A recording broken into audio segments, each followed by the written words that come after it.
Anyway, ayan, we only have 2 minutes to go. Oo nga. It's time to say goodbye. Ganun talaga. Alam mo, kapag napakasaya talaga ng pangyayari, napakabilis, no? Oo nga. Nag-enjoy ba kayo, mga katinig, sa mga nakikinig? Ito lang po ang programang punong-puno sa isa't kalahating oras. Grabe na ilalagay natin ng mga content dito.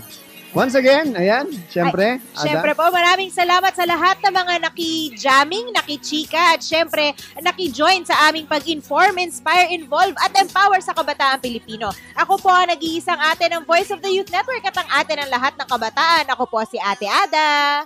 At syempre, ako naman si Raymond Gutierrez. Ako po si Rose. Bye!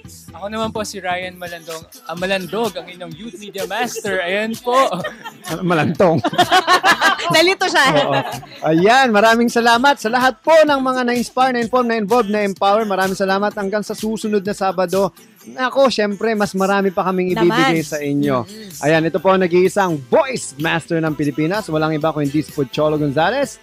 Maraming salamat po. Mabuhay ang kabataang Pilipino at God bless you all. Happy weekend! Bye!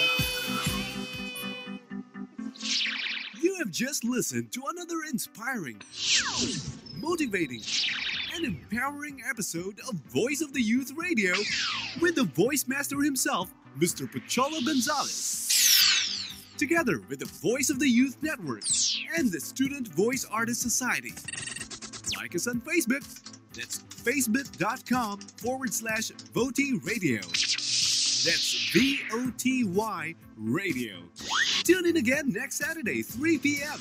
at Radio Inquirer 990 AM. Visit www.voty.org.